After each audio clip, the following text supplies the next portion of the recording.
ॐ नमो अरिहन्ताणं ॐ नमो सिद्धाणं ॐ नमो आयर्याणं ॐ नमो वछायाणं नमो लोए सब साहूणं एसो पंच नमोकारो एसो पंच नमोकारो सब पावपनासिनो मंगलाणंच सव्वेसिं परमं हवै मंगलं मंगलाणंच सव्वेसिं परमं हवै मंगलम्।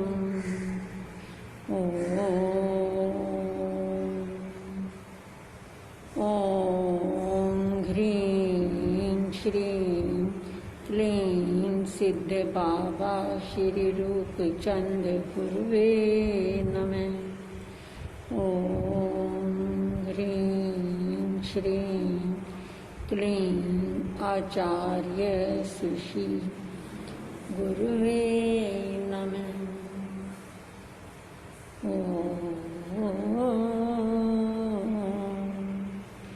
ॐ अरहन मुख कमल वासिनी पापात्मिक क्षयांकरी श्रुति ज्ञान ज्वाला सहस्त्र ज्वलिते सरस्वती मते पापं हन हन दह दह शां शीं शों शों श क्षीर धवले अमृत संभवे वां वां हुं हुं स्वाहा वां वां हुं हुं स्वाहा वां वां हुं हुं स्वाहा।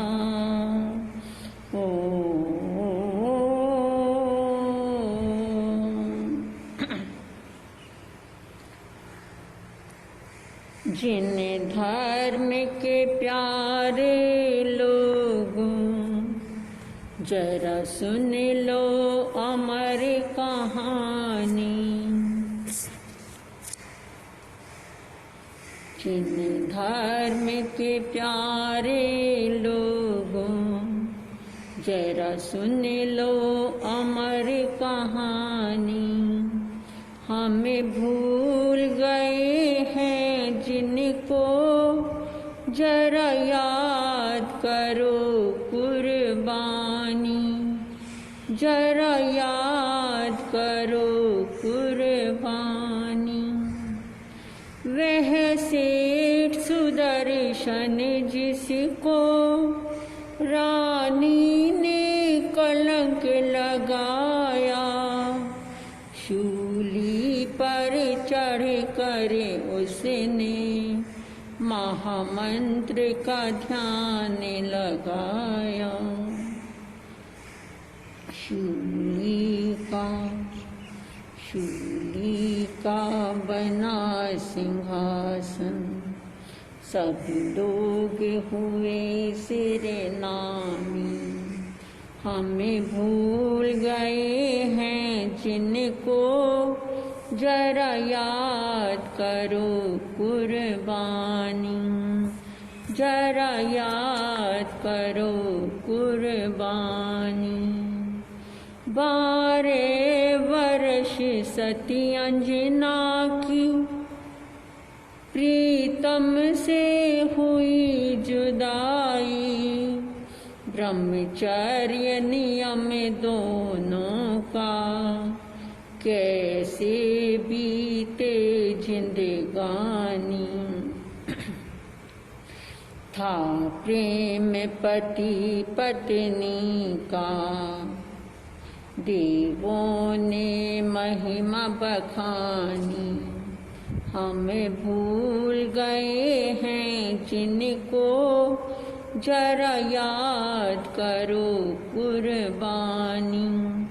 जरा याद करो कुर्बानी। सत्यवादी हरिश्चंद्र राजा एक पल में बने भिखारी।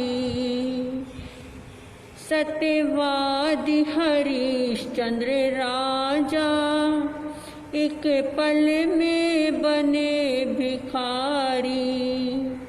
मर घट पर बिक गया राजा और बिक गई तारा रानी।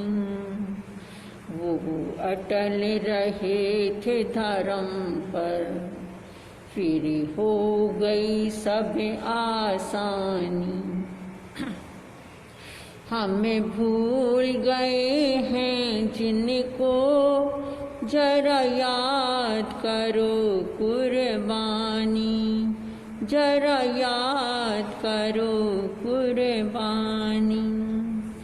बाहुबली थे भरत के भाई, आपस में लड़ी लड़ाई। बाहुबली ने जीत लिया था, पर लाज भाई की आई। तज वैभव बन गए योगी, वह वीर थे स्वाभिमानी। हमें भूल गए हैं जिनको, जरा याद करो कुर्बानी। एक राजा के दो बेटी, सुर सुंदरी मैना प्यारी। मैना पे क्रुद्ध हो राजा, कोढ़ी संग कर दी शादी। पति संग तप किया उसने, हुई निर्मल काया सुहानी। हमें भूल गए हैं जिनको, जरा याद करो कुर्बानी। जरा याद करो कुर्बानी। भारत माँ तेरी धरती है आज भी कितनी प्यारी। महापुरुष हुए हैं जितने, है वंदना उनको हमारी। सब जन हर दम गुण गाएं, युवक मंडल सिर नामी। हमें भूल गए हैं जिनको, जरा याद करो कुर्बानी। महापर्व पर्यूषण प्यारे, हमको ये संदेश सुनाए। महापर्व पर्यूषण आए, हमको यह संदेश सुनाए। योग और ध्यान को अपनाओ, तप का ही यह आधारा। पर्यूषण की महिमा है, पर्यूषण की यह महिमा। पूरा विश्व है आज ये गाता। हमें भूल गए हैं जिनको, जरा याद करो कुर्बानी। 90 महापुरुष की गाथा, एक पल में बन गए योगी। एक प्रवचन बिल्कुल सुनना, ना कोई शास्त्र है जाना। धर्म की महिमा जानो और नतमस्तक अपनाओ। हमें भूल गए हैं जिनको जरा याद करो कुर्बानी, जरा याद करो कुर्बानी। जिन धर्म के प्यारे लोग हों, जरा सुन लो अमर कहानी।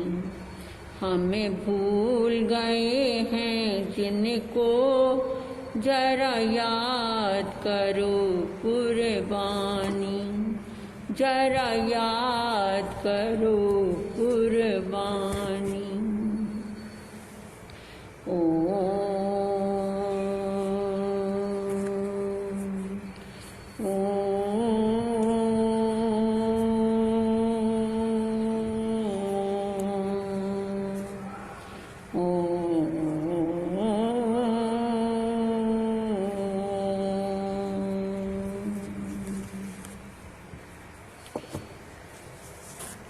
महापर्व पर्युषण आज प्रारंभ हो गए हैं। जीवन का हर क्षण, जीवन का हर क्षण पर्युषण है, जीवन का हर दिन पर्युषण है। और पर्युषण का मतलब होता है जो चारों तरफ से गर्म है। परि जमा उष्ण, पर्युषण चारों तरफ से गर्म है। और पर्युषण अहिंसा की बात करते हो? नहीं, पर्युषण का मतलब है कि जहाँ पे जिसको अपनाने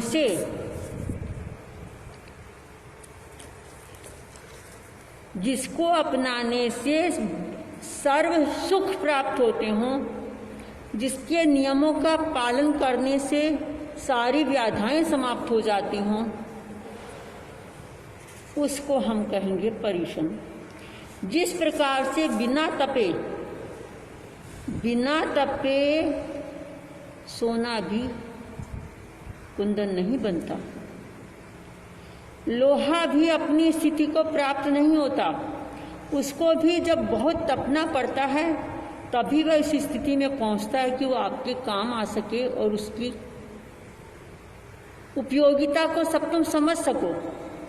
पत्थर भी एक तभी भगवान बनता है जब वो तराशा जाता है।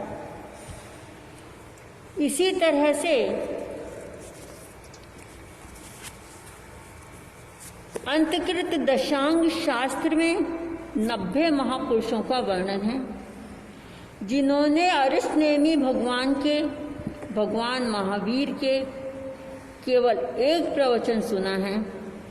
जैसे कि आज पहला पर्युषण मान लीजिए, आप सब प्रवचन सुनने आए हैं और विश्व पूरा प्रवचन सुन रहा है। इस प्रवचन को सुन के ही विरल आत्माएं महापुरुष बनने की राह पर चल देती हैं। अब आप कहेंगे कि छोटे छोटे बच्चे से लेकर बड़ी बड़ी महारानियां, जिन्होंने कि जमीन पर एक पांव नहीं रखा, संगमरमर के पत्थर पर चलने से उनके पांव में छाले पड़ जाते हैं, एक आवाज देने पर 10-10 नौकर हुक्म बजाते हैं, हाथ जोड़कर खड़े रहते हैं। माता पिता उनकी तरफ देखते रहते हैं कि कहीं कुछ हो तो नहीं गया।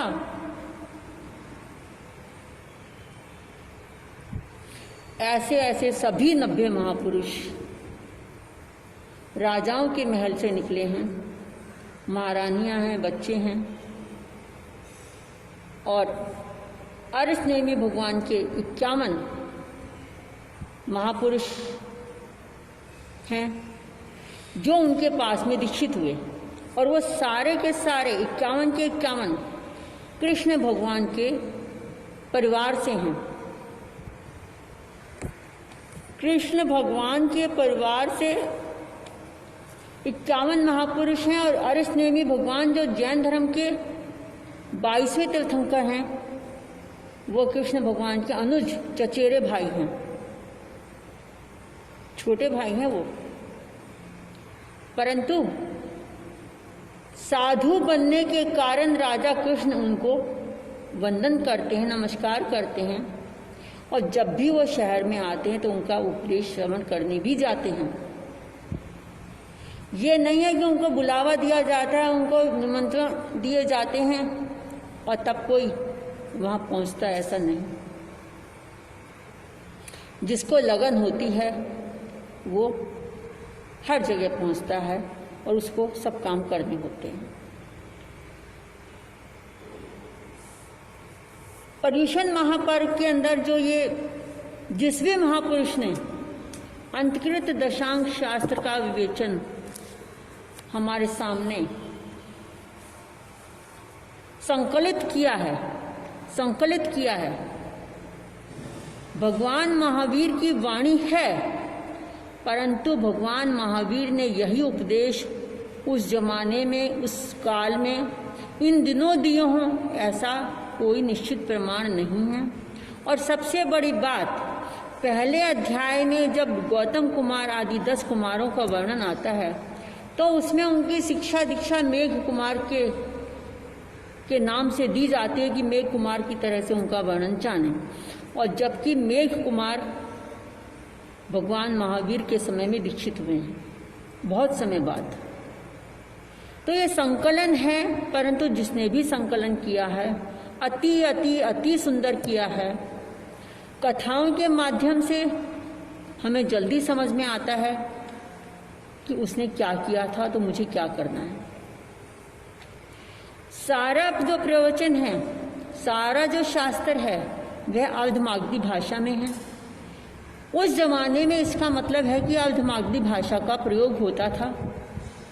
साधु हो या गृहस्थ हो, वह उसी भाषा का प्रयोग करेगा प्रवचनों में, जो आम भाषा, जनरल भाषा, साधारण भाषा में जनता के द्वारा बोली जाती है।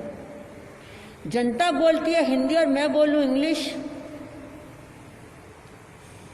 कोई फायदा नहीं। अंग्रेजों की सभा में जाएंगे तो अंग्रेजों की सभा में हम हिंदी बोलेंगे तो कोई फायदा नहीं है। कन्नड़ वालों की सभा में हमें कन्नड़ ही बोलनी पड़ेगी, गुजराती वालों की सभा में हमें गुजराती ही बोलनी पड़ेगी।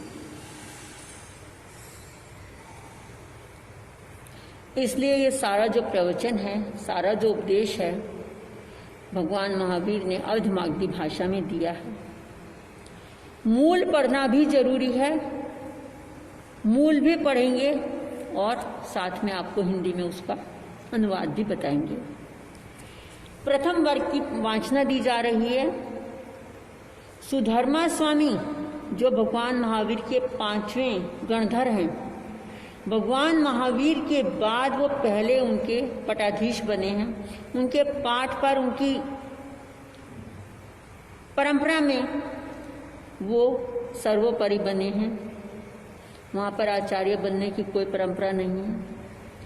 आचार्य भी कहा जाता है, परंतु आज आचार्य जो कहा जाता है, आचार्य का मतलब है कि जो खुद भी उसका पालन करे और दूसरों से भी उसका पालन करवाए। परंतु साधु का काम है कहना, बाकी मानना या नहीं मानना उस सामने वाले के ऊपर आधारित है।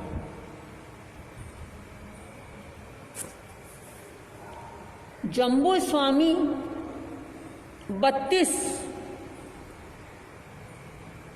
अपनी नारियों को छोड़कर एक ही रात में,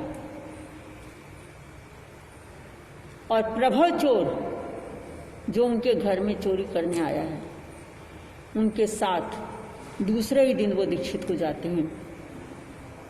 जब वो दीक्षित हो जाते हैं, जम्बू स्वामी लगभग 16 या 18 वर्ष के रहे होंगे उस समय।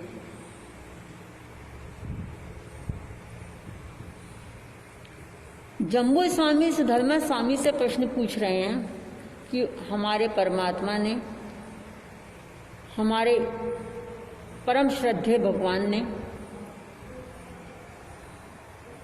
जो फरमाया है वो आप मुझे बताएं। 7 अंग मैं आपसे सुन चुका हूँ, 7वां अंग उपासक दशांग था।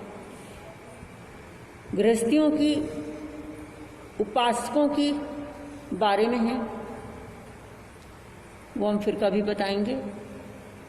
अब ये 8वें अंग में जो आप भगवान ने बताया है वह आप कृपा करके हमें बताएंगे।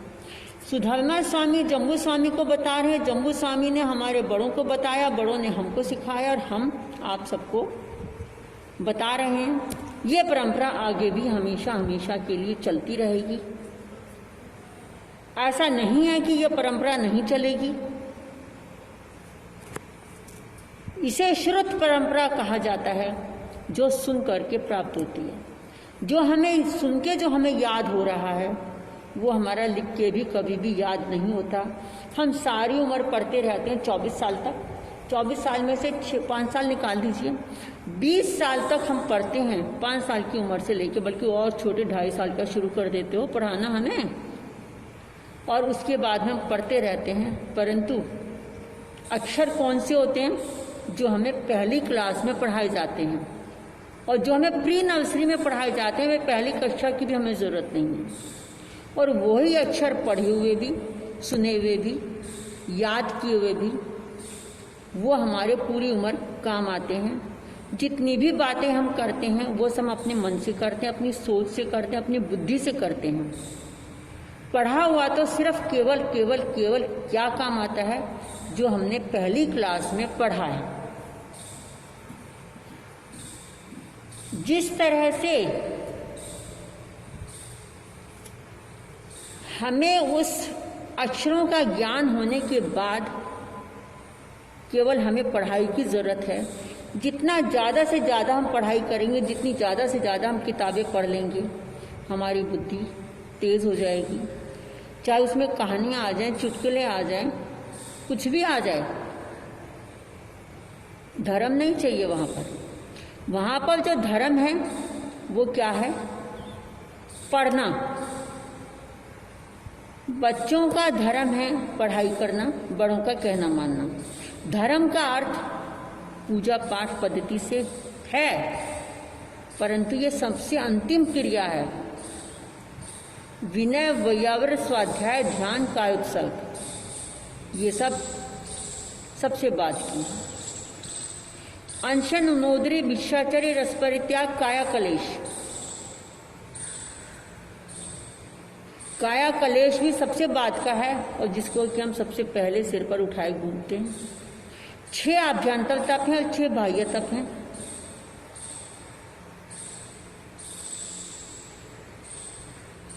तप का मतलब भूखे रहना नहीं है। तप का मतलब योग और शिक्षा है।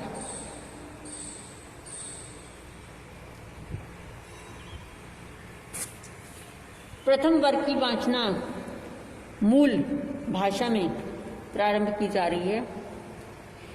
तेणं कालेनं तेणं समेनं जंपा नामं नैरी होता वन्नौ तत्थणं चंपाय नैरिय उत्तर पुरिथ में दिशि भाई एथणं पुण्य भद्रे नामं चेय होता वन संडे वन्नौ तीसेणं चंपाय नैरिय कोणिये नामं राया होता मैया हिमवंत वन्नौ तेणं कालेनं तेणं समेनं अज्ज सुहम थेरे जाग पंचहिं अनगार रसहिं सद्धिं संपूरी वुड्डे पुवाणु पुव्विं चरमाणे गामानु गाम वैजमाणे सुहं सुहेणं विहरमाणे जेणेव चंपाय नैरिये जेणेव पुण्यभद्रे चेये तेणे समोसरिये परिसया निगया जाव परिसया परिगया तेणं कालेनं तेणं समेनं अज्ज सुहमस्य अंतेवासी अज्ज जम्बू जा पज्जु वासमाणे एवं व्यासी जैनं भन्ते समनेनं भगवया महावीरेनं आयकरेनं जाव संपत्तेनं सतमस्य अंगस्य वासक दशानं अयमठे पणत्ते अठमस्यानं भन्ते अंगस्य अंतगर दशानं समनेनं जाव वंग संपत्तेनं के अठे पणत्ते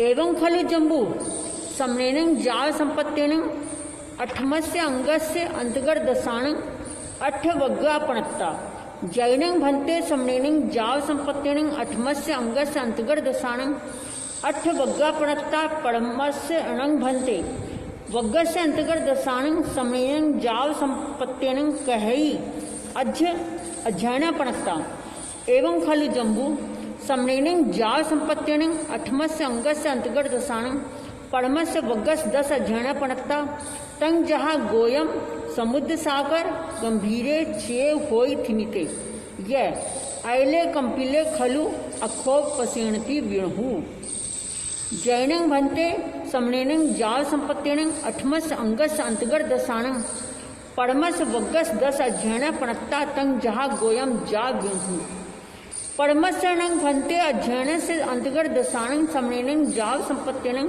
की अठे पणत्ते एवं खलु जम्बू तेरंग कालेनं तेरंग समनेनं बार वै नामं नैरी होता दुबालस जोयना यामा नव जोयन विथिन्ना धनवई मई निमाया चामीकर पागरा नाणामणि पंचवण कवि सिसंग परिमंडिया सुरम्मा अलकापुरी संकासा पमुदिये पकीलिया पचखंग देवलोक भूया पासादिया दर सणिज्जा अभिरुवा परिरुवा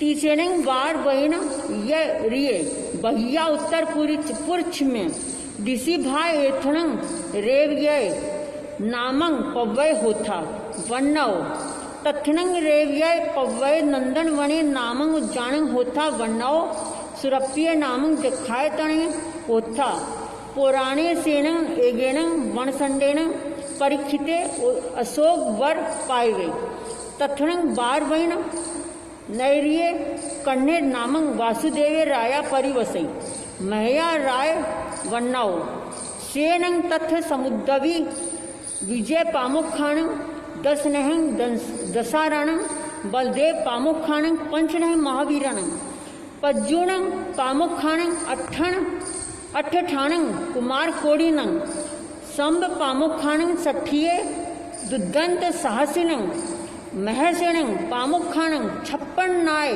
बलवग्ग साहसिनं वीर सेन पामुखाणं एगे विसाय वीर साहसिनं उग्गेसनं पामुखाणं 16 सनहं राय साहसिनं रूपणी पामुखाणं 16 सनहं देवी साहसिनं अनंग सेना पामुखाणं अणे गाणं गणिया साहसिनं अणे अन्य सिंह जय बहुनंग ईश्वर जाव सत्यवाहनं बार वये नैरिये अधवर हस्त यह सीमंत्याय समर्थस्य अहाय वच्चं जाव विहरई तत्थनं बार वये नैरिये अंधग वन्नी नामंग राया परिवसई महया हिमवंत वन्नव तस्नं अंधग वन्नी हस्त रन्नो धारिणी नामक देवी होथा वन्नव तत्तेरिंग साध धावणी देवी अन्नया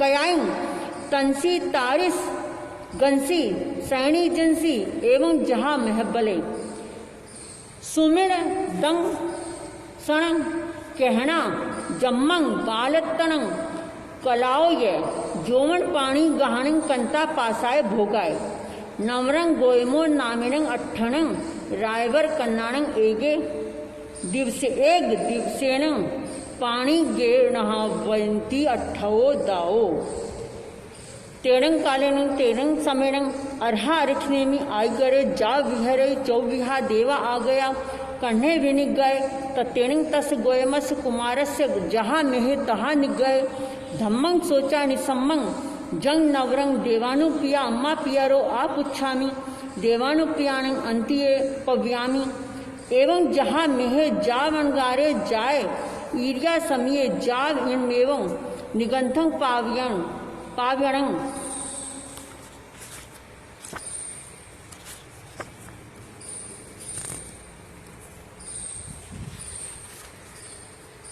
पुरव काव विहरई ततेणी से गोयमे अणगारे अन्नया कयाई अर्हो अरिठनेमी से तहा रुवाणं ठेराणं अंतिये समाये मायाईं एकारस अंगाईं अहिजई अहिजिता बहुहिं चौथ जाव अप्पाणं भावे माणे विहरई तैणं अरिहा अरिठनेमी अन्नया कयाई बार वैयो नैरियो नंदन बनाओ उज्जाणाओ परिनिखमयता बहिया जनवय विहार विहरई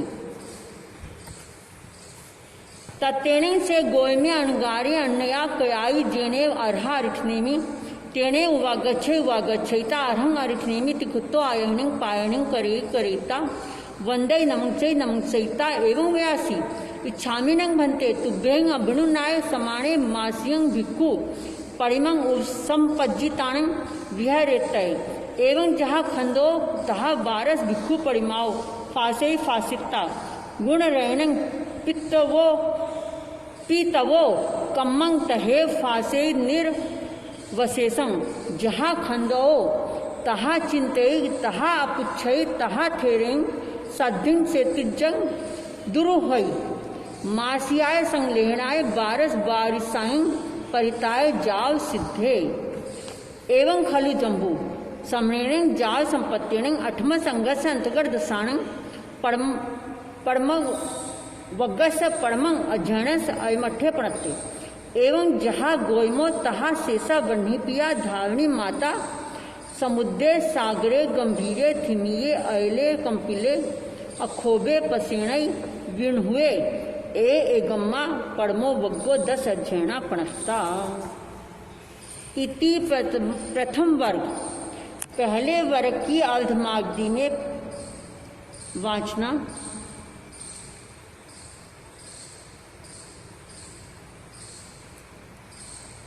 पूरी सुनाई गई और अब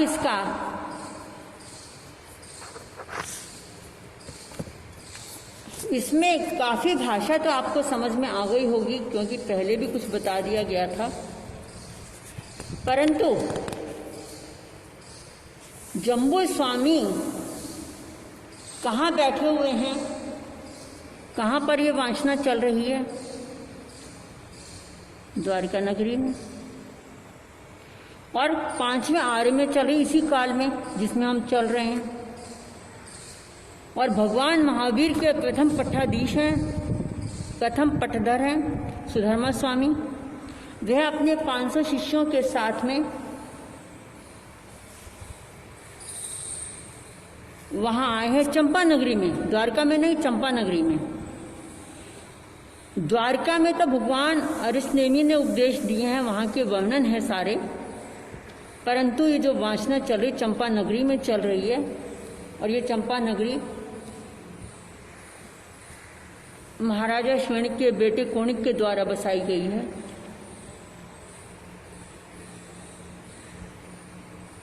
संसार में एक से एक बढ़ के उदाहरण हैं। कोणिक ने अपने पूर्व जन्म के किसी कर्म के उदय के कारण राजा अपने पिता को बंदी बनाया, जेल के पिंजरे में डाला। पहले जमाने में पिंजरे होते थे, परंतु माता के उपदेश के कारण, माता के द्वारा बताई गई कहानी के कारण, किस प्रकार से पिता ने तेरे को कूड़े पर से उठाकर तुझे मंगाया था।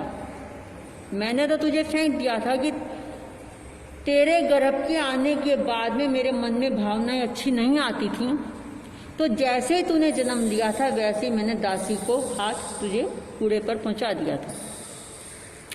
जब पिता को मालूम हुआ तो मुझे उपालंब देते हुए, रानी को उपालंब देते हुए, माता बता रही है कि मुझे उपालंब देते हुए तेरे पिता ने, क्षणिक ने तुझको वहां से उठाया है, मंगवाया है।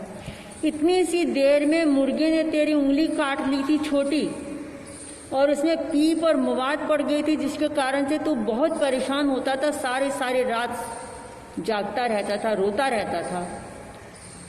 और तेरे पिता अपने मुंह में तेरी पीप भरी हुई उंगली को मुंह में लेते थे और उसको बड़े प्रेम से चूस कर, थूक कर बाहर निकालते थे। इतनी बात सुनते हैं, पूर्व जन्म का जो वैर का उदय है वो भी समाप्त की घड़ियां आ गई थी। पर होनी बलवान है, उसको टाला नहीं जा सकता। उसके बाद वह भगवान महावीर का इतना शिष्य बना कि जिस प्रकार से पिता भगवान महावीर का शिष्य था, उससे 4 कदम आगे कौणिक जनता की सेवा में भी लगा और भगवान के समाचारों को सुने बिना वो अन्न जल ग्रहण नहीं करता था। समाचारों को सुने बिना कि वो कहाँ विराजमान।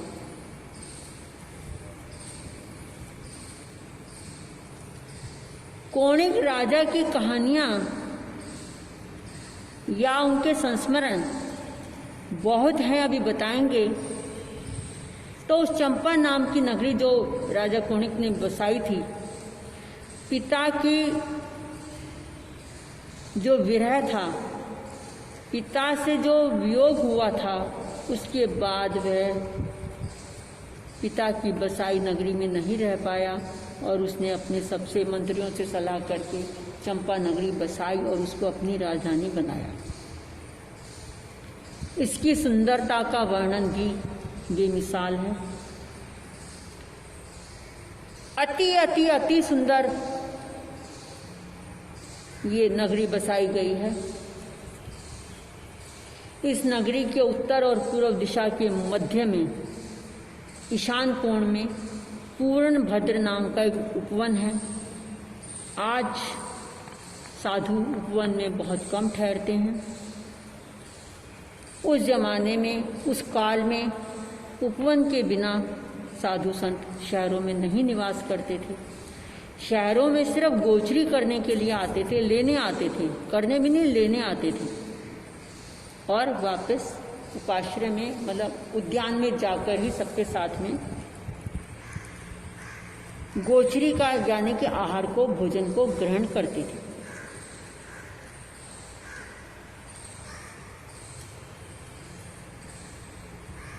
सुधर्मा स्वामी एक बार विचरण करते हुए वहां पधारे पूर्ण भद्र नामक उद्यान में और उनके समाचार को सुनकर पूरी नगरी के मुख्य जन उपदेश सुनने के लिए वहां आते हैं और वहीं पर उसी उद्यान में जम्बू स्वामी सुधर्मा स्वामी से ये अंतकृत दशांक शास्त्र की वाचना सुन रहे हैं और हम सब यहाँ बैठकर सुन रहे हैं और गूगल के माध्यम से पूरा विश्व इस वाचना को सुन रहा है और सुनेगा। पूरे विश्व में आज ये वाचनाएं दी जा रही हैं। कृष्ण का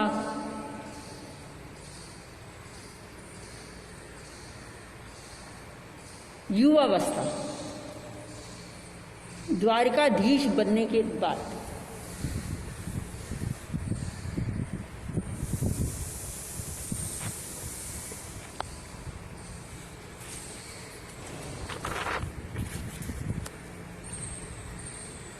सुधर्मा स्वामी फरमा रहे हैं कि हे जम्बू, भगवान महावीर स्वामी ने अंतर्गत शास्त्र के 8 वर्ग फरमाए हैं।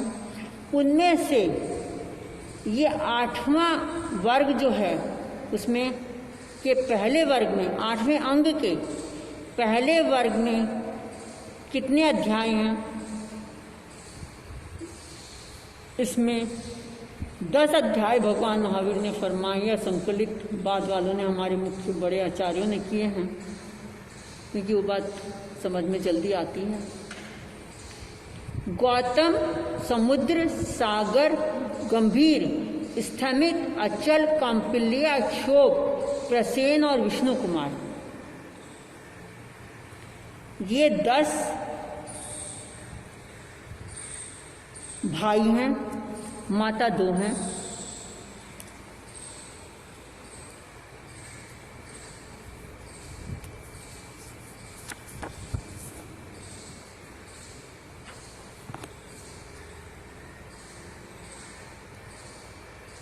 द्वारका नाम की नगरी थी जिसकी लंबाई 12 योजन लंबी और चौड़ाई 9 योजन की थी। उस नगरी की रचना किसने की थी? कुबेर ने की थी। कहते हैं कि 2 नगरियां, अपनी नगरी का तो हर कोई करता है निर्माण, जनता के लिए 2 नगरी कुबेर ने बसाई थी इंद्र के कहने पर। एक तो लंका, सोने की लंका है वो भी, और ये सोने की द्वारका है।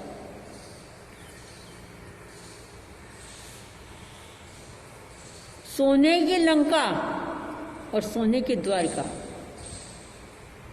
दोनों के ही राजा महारथी हैं। सोने की लंका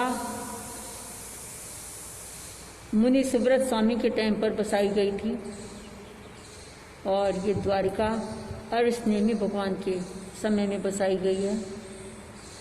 दोनों की राजा महारथी हैं। एक का विनाश सुंदरी से हुआ और एक का विनाश सुरा से। सोने की लंका में सुंदरी को लेके, सीता को लेके उसने कोई गलत काम नहीं किया था। उसने उसको छुआ तक नहीं, आंख उठाकर भी ऊपर नहीं देखा ये कौन है, परंतु होनी बलवान थी। भविष्यवाणियां उसके जन्म के समय पर ही हो गई थी कि इसके होने वाला पति तेरा काल होगा। उसको भी मृत्यु के वारंट सुना दिए गए थे, सीता को, परंतु ऋषियों का खून कह के उसको जमीन में गड़वाया गया। ये भी ब्रह्मा जी की या ऊपर वाले की होनी बलवान है, और राजा जनक ने उस पर हल चलाया है और सीता को प्राप्त किया है। इसी तरह से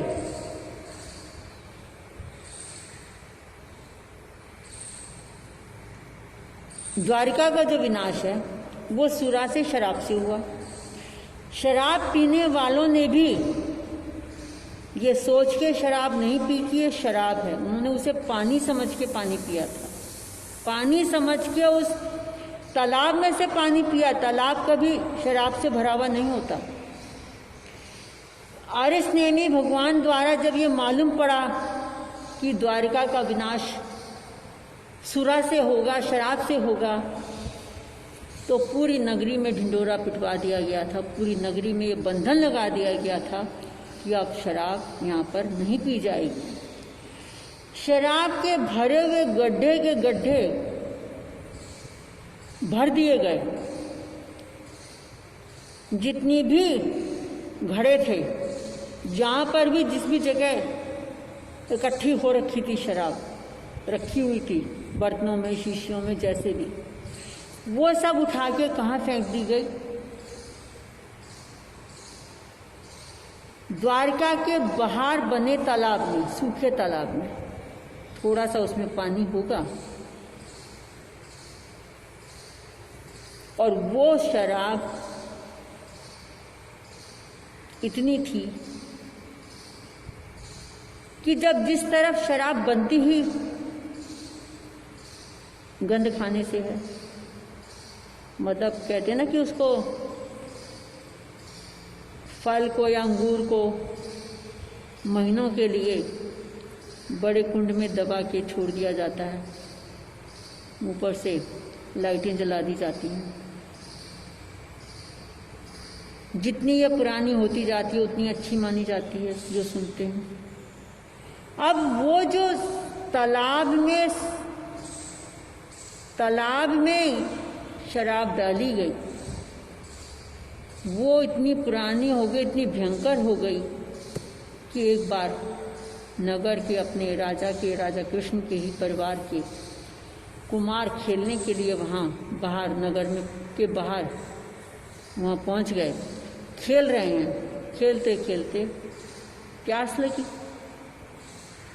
प्यास लगी है तो सामने तालाब देखा है। तालाब देखकर पानी पी लिया।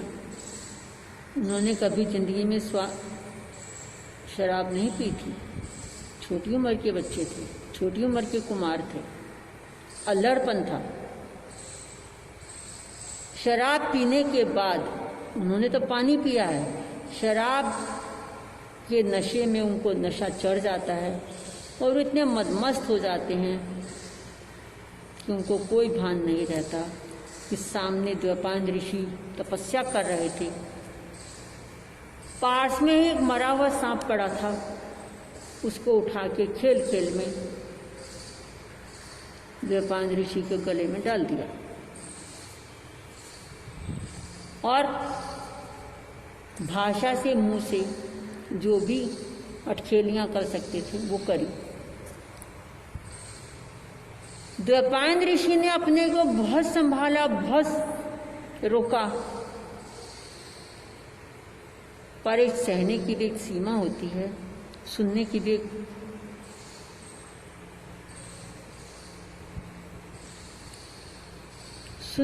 एक गति है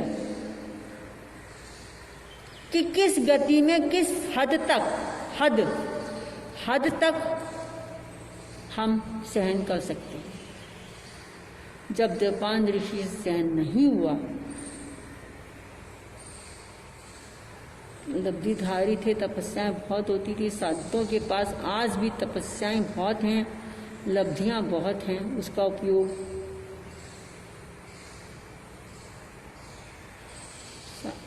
साधु नहीं करते।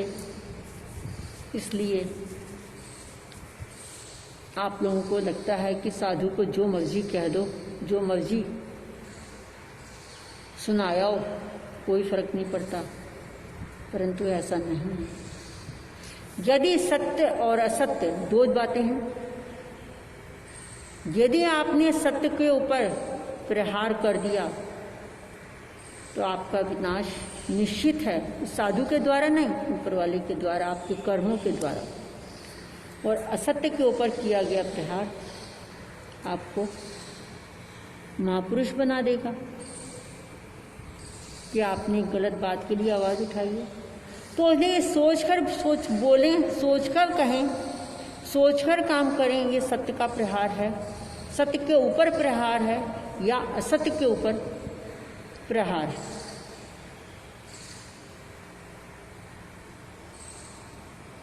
द्वैपायन ऋषि को क्रोध आ गया कि यदि मेरी तपस्या का कोई फल हो, यदि मैंने कोई भी क्षण के लिए मेरी तपस्या से मुझे कोई फल मिलता हो, तो वो मुझे उसका जो आशीर्वाद कह दीजिए, उसका जो फल है, परिणाम है, मुझे क्या चाहिए, मैं इस द्वारिका नगरी के विनाश का कारण बनूं।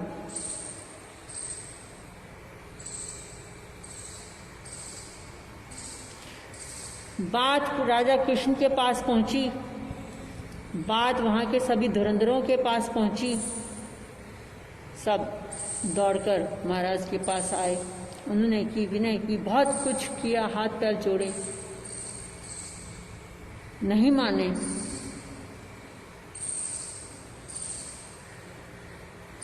सारी बात, सारी कहानी बता दी गई कि इस तरह से हमने यहाँ तो शराब पी नहीं जाती है, परंतु ये इस तरह से शराब बनी होगी, हमने तो वहाँ से नगरी में कोई भी शराब नहीं पीता है। तब कहते हैं कि द्वैपायन ऋषि ने बलराम को और श्री कृष्ण भगवान को कहा कि तुम दोनों के अलावा कोई भी तो बंदा ऐसा व्यक्ति नहीं होगा कि जो इस द्वारिका के जलने से बच सके।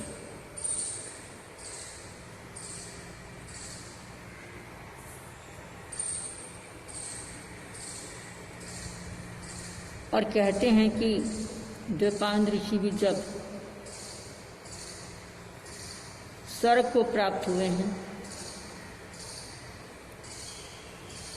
स्वर्गलोक में गए हैं, तो वो अग्नि कुमार देव बने हैं। अग्नि कुमार देव बनने के बाद में वो हमेशा ये ध्यान रखते हैं कि कब मैं इस द्वारिका के विनाश का कारण बनूं। वह द्वारिका के विनाश का कारण तो उसी दिन बन जाते हैं जिस दिन पैदा हुए थे। वहाँ पर कोई ये नहीं है कि वो आज बच्चा हूँ तो कल बड़ा हो के कुछ काम करूँगा। देवताओं में ये विधान है कि आज पैदा हुआ तो 32 वर्ष की आयु के जवान बच्चे की तरह से पैदा होते हैं। जो सुनते हैं, जो शास्त्रों में कहते हैं, पढ़ा नहीं है, जो सुनते आ रहे हैं अपने बड़ों से। परंतु वहां पर कृष्ण महाराज रोज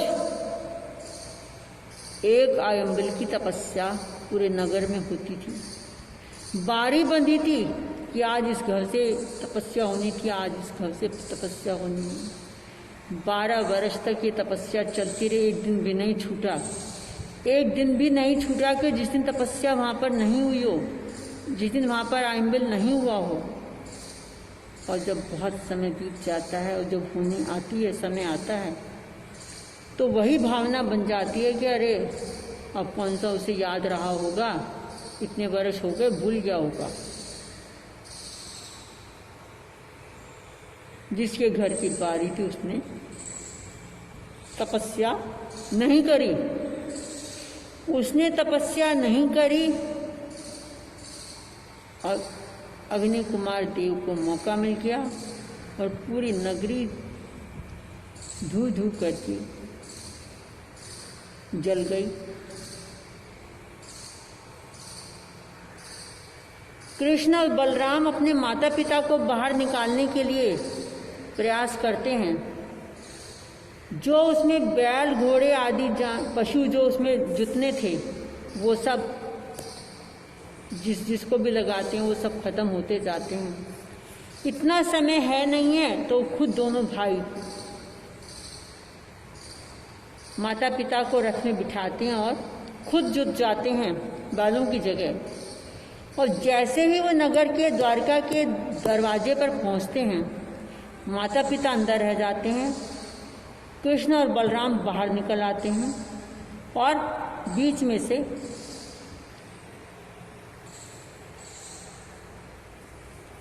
रथ के ऊपर दरवाजा गिर जाता है, जिससे कि वो बालों को जोड़ने वाली जो लकड़ी होती है वो टूट गई।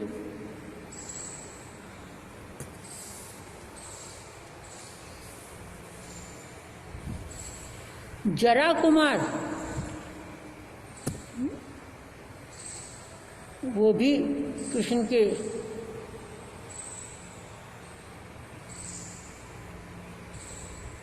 परिवार के हैं। तो अभी ये बातें यहाँ समय समय पर बताएंगे। अभी जो वर्णन चल रहा है 10 कुमारों का चल रहा है। 10 कुमारों के वर्णन में उस द्वारका नगरी के ईशान कोण की ओर रैवत नामक एक पर्वत है। उस पर्वत पर नंदन वन नामक एक उपवन है। उस उपवन में सुरप्रिय नामक एक यश का बड़ा ही प्राचीन स्थान है।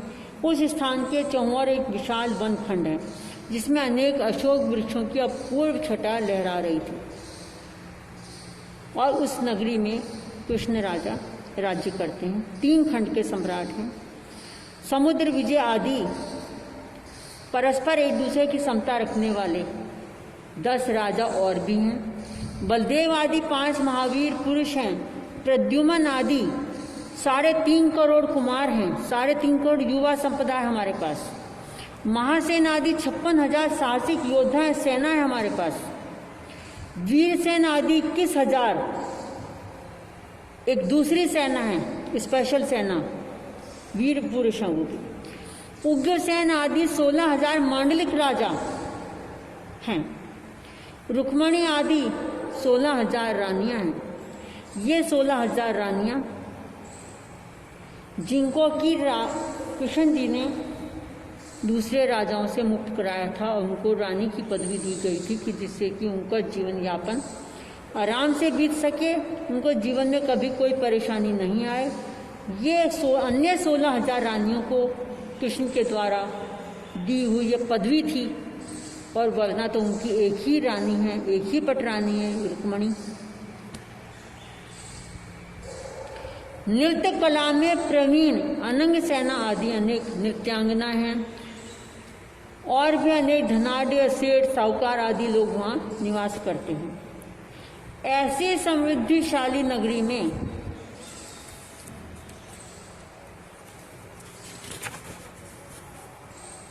अंधक विष्णु नामक एक बड़े जागीरदार राजा राज्य करते हैं। उस राजा के धावनी नामक एक रानी है।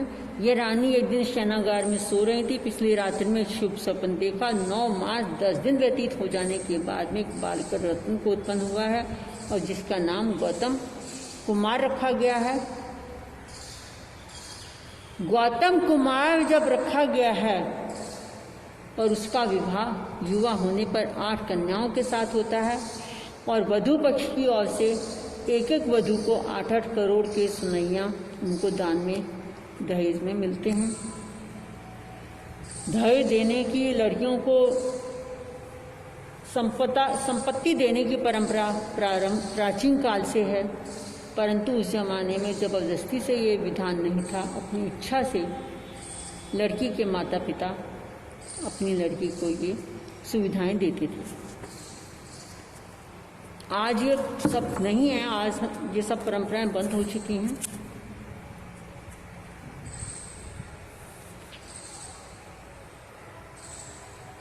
पहले अध्याय में ये सब बातें हो गई हैं। नगरी का प्रतिबिंब भी बहुत सुंदर है, नगरी की बता दिया है।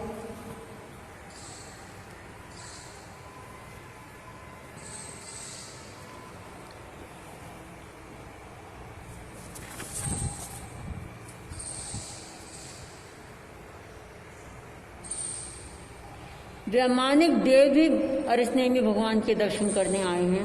भवनपति देव, व्यंतव देव, ज्योतिषी देव और कृष्ण महाराज भी पधारे हैं। गौतम कुमार को सूचना मिलती है तो वो भी दर्शनार्थ गए हैं भगवान अरिष्णेमी का उपदेश सुनने के लिए।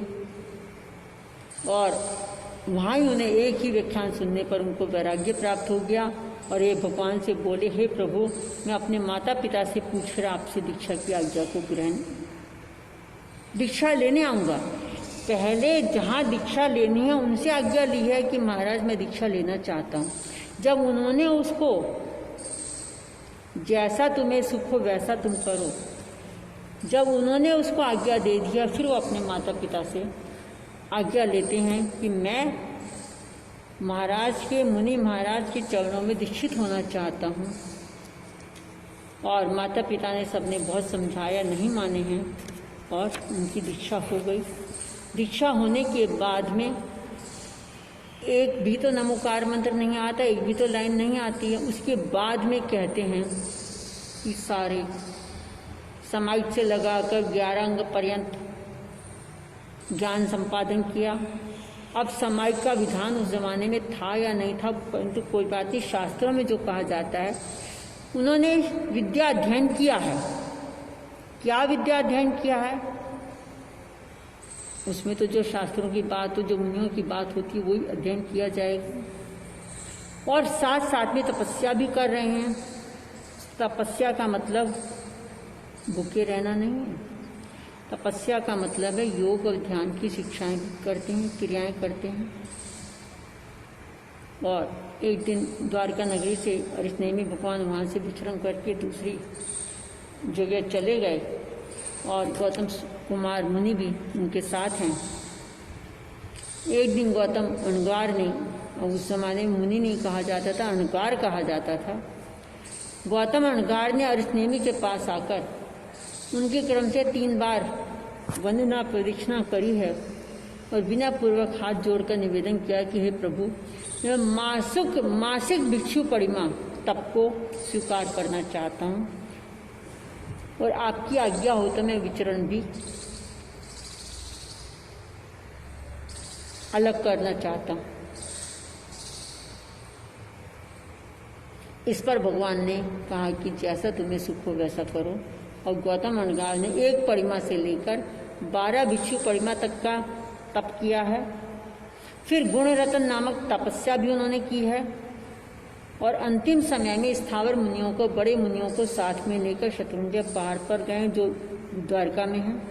वहाँ 1 मास का संथारा, 1 मास का संथारा मतलब बीमार रहे होंगे या छोटे संत उनके लिए, उनकी सेवा के लिए, वो गोचरी के लिए नहीं जाते होंगे। कुछ ये व्यवस्था, इसके लिए फिर बात करेंगे एक मास का संथारा करके अंतिम समय में सभी कर्मों को नष्ट करते हुए मुक्ति में पधारे। बोल गौतम कुमार अणगार की जय। और इसी प्रकार से दूसरे अध्याय में समुद्र कुमार का, तीसरे में सागर का, चौथे में गंभीर का, पांचवें में स्थिमित का, छठे में अचल का, सातवें में कौंपिल्य का, आठवें में अशोक का, नवें में प्रसेन का और 10वें में विष्णु कुमार का वर्णन किया गया है। और इन सभी की कथा गौतम कुमार अणगार की तरह से इसी तरह से इन्होंने दीक्षा ली, इसी तरह से वो शत्रुंजय पहाड़ पर तपस्या करने गए हैं और एक मास का संथारा सबको आया है। और इनके सबके पिता का नाम वन्नी और माता का नाम था। इसका मतलब 10 के 10 सगे भाई हैं, माता भी 2 नहीं है। हम उसमें नहीं जा रहे कि कौन क्या कहता है, कि कोई 2 माता कहता है, कोई 1 माता कहता है, उसमें नहीं जा रहे।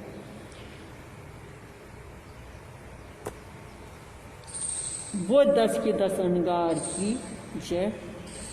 आज पहले वर्ग की वाचना समाप्त हुई। अनंत ज्ञान होता है तो समाप्ति कभी नहीं होती, इसलिए कुछ शब्द सोचने पड़ते हैं। पहला अध्याय संपूर्ण हुआ और कल 9:15 बजे फिर मिलेंगे। ओम शांति। किसी को भी पचकान लेना हुआ ले लें। पचकान में अपने मन की धारणा के अनुसार लेना है, अपने मन में सोच लीजिए। और पानी की ज़रूरत हो, जरा सी भी तबीयत बिगड़नी भी नहीं, फीलिंग आए कि बैठा नहीं जा रहा है या पानी का पीने का मन कर रहा है या कुछ और अन्य परेशानी है, तुरंत पानी पी लें, तुरंत दूध पी लें, कुछ भी खा लें।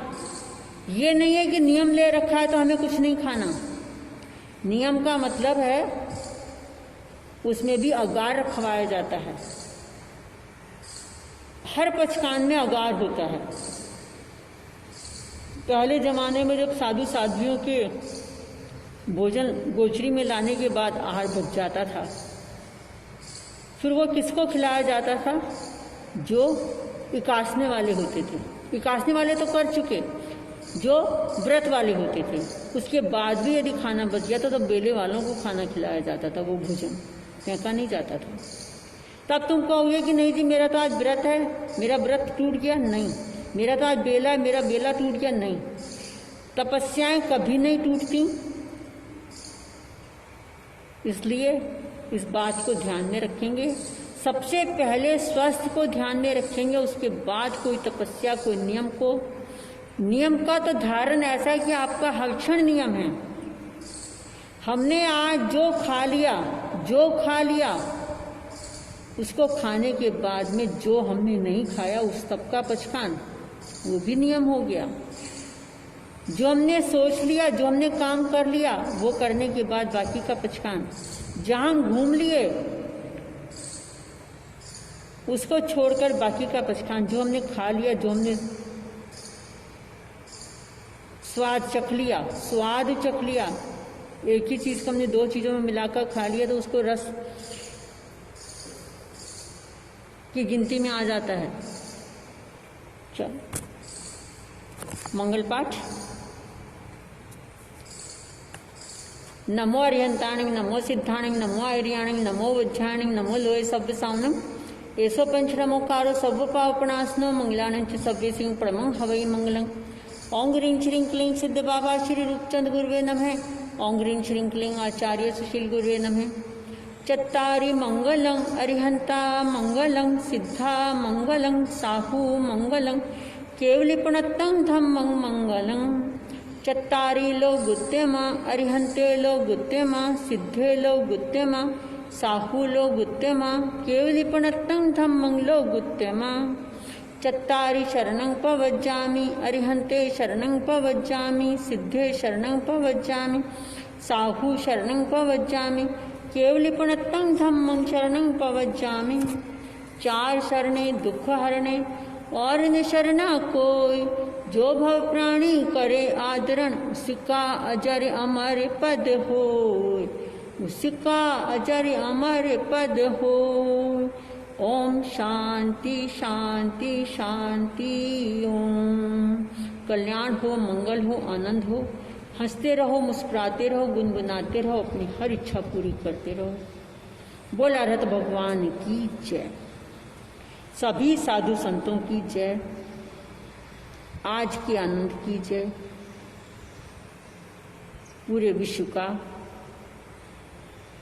प्रणाम।